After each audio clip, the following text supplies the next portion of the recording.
باللہ من الشیطان الرجیم بسم اللہ الرحمن الرحیم اللہم صلی علی سیدنا و مولانا محمد وعلی آلہ و اصحابہ و بارک وسلم۔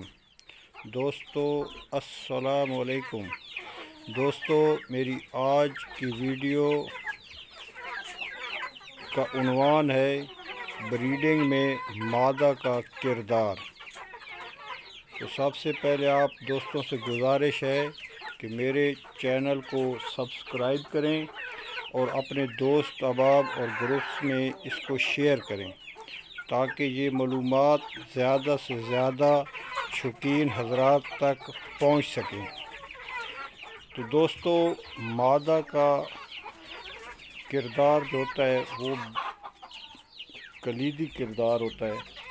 یہ ساتھ آپ مادہ کا شوق بھی کریں اور نسل بریڈنگ میں مادہ جو ہے وہ اس کا اچھا ہونا بہت نہایت ہی ضروری ہے، کیونکہ جو حضرات نسل کو محفوظ کرنا چاہتے ہیں، جو اس پہ ورک کر رہے ہیں، وہ مادہ کو ہی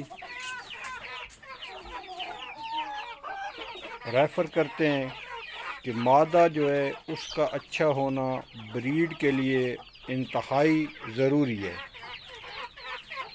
جتنی اچھا مادہ ہوگی، اچھی مادہ ہوگی، اتنی ہی بریڈ جو ہے جو رکھنے والے شوقین ہیں وہ اس کو ان کی پھر آگے بریڈ بہت اچھی آئے گی۔ اس میں ہوتا یہ ہے بھائیوں کہ مادہ کی کوالٹی،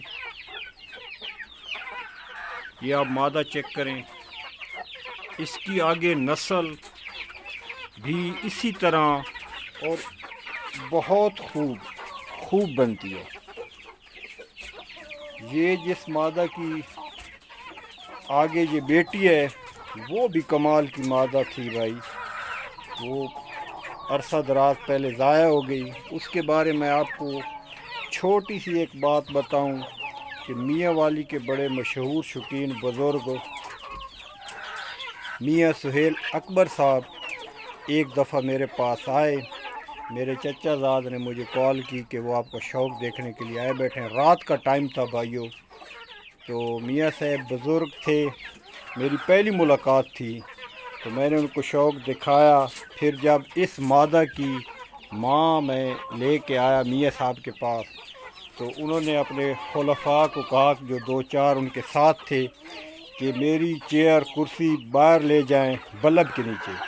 تو وہ بیٹھے، پھر میں نے ان کو ہاتھ میں مادہ تھمائی تو سبحان اللہ کہنے لگ گئے۔ پھر انہوں نے مادہ دیکھتے رہے کافی دیر، میں بھی کھڑا رہا، وہ مادہ کو دیکھتے رہے، سبحان اللہ پڑھتے رہے۔ تو کافی دیر بعد میں نے عرض کی کہ پیر صاحب اب مادہ واپس کر دیں تاکہ میں اس کو اندر بند کروں۔ تو کہنے لگے کہ عرفان صاحب یہ مادہ میں کھلی آنکھوں کے ساتھ آپ کو واپس نہیں کر سکتا، میں آنکھیں بند کر رہا ہوں، آپ نے میرے ہاتھ سے لینی ہے۔ انہوں نے آنکھیں بند کر لیں اور میں نے ان کے ہاتھ سے مادہ لے لی، تو ان کو بڑی پسند آئی نا۔ تو وہ پرانے لوگ تھے بھائی، انہوں نے بریڈ دیکھی ہوئی تھی، رکھی ہوئی تھی۔ ابھی نیو شوقین کو بھی میرا یہی میسیج ہے کہ آپ پہلے اس کو سیکھیں، پرکھیں، جانیں، اور پھر جا کے آپ ایسے پیسے ویسٹ کریں، کسی کے آگے پھنس جائیں اور وہ آپ سے زیادہ اماؤنٹ بھی لے لے اور چیز بھی آپ کو اچھی نہ دے۔ دوستو اس کی لیگز چیک کریں، پھر اس کی آنکھ، فیس کی بناوٹ، نوک کا موٹا پن، گردن چھوٹی، اور بلیکنس چیک کریں اس کی گردن کی۔ پھر اس کے بیچ کا کلر چیک کریں، یہ ڈاٹ چیک کریں، اور پھر یہ دم میں بلیک پن چیک کریں۔ اور اس کی گولائی چیک کریں، سائز چیک کریں۔ تو دوستو بریڈ ہمیشہ ماں پہ جاتی ہے، جتنی اچھی ماں ہوگی اتنی ہی اچھی نسل چلے گی، اور نسل میں اس کا بہت زیادہ کردار ہے۔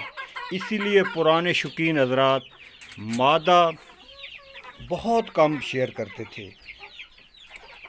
کیونکہ وہ کہتے تھے کہ بریڈ جو ہے آگے پھر پھیلے گی، پتہ نہیں کس کس کے ہاتھ میں جائے گی۔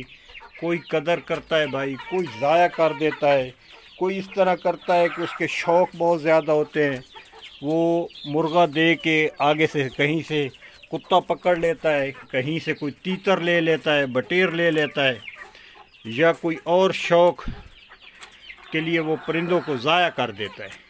تو یہ چیزیں ہیں بھائی قدر والے لوگوں کے لیے، اور ان کا کردار مادہ کا جو ہے وہ بھائی بہت ضروری ہے۔ اور جس شوقین کے پاس آپ دیکھیں، جج کریں کہ وہ جدھر بھی جائیں شوق دیکھنے، تو اس کی مادیاں چیک کریں کہ شوق میں اس کی کتنی اچھی مادیاں ہیں۔ جتنی اچھی فیمیلز ہوں گی اتنا ہی اس آدمی کا شوق اچھا ہوگا بھائی۔ تو شوق میں اس کا بہت کردار ہے۔ اور پھر بھائی عباس ہو گئے یا ایون پیر صاحب گزرے ہیں، اللہ پاک ان کے درجات بلند کرے، جن لوگوں کے توسط سے یہ شوق ابھی بھی پایا جاتا ہے بھائی، یہ آپ چیک کریں ماشاء۔ تو آپ لوگوں سے یہی گزارش ہے کہ دعاؤں میں یاد رکھیے گا، اور میرے چینل کو سبسکرائب کریں بھائی، تاکہ میری بھی حوصلہ افزائی ہو، اور میں اچھی کوشش کروں کہ اچھی ویڈیوز آپ دوستوں تک پہنچاؤں۔ السلام علیکم۔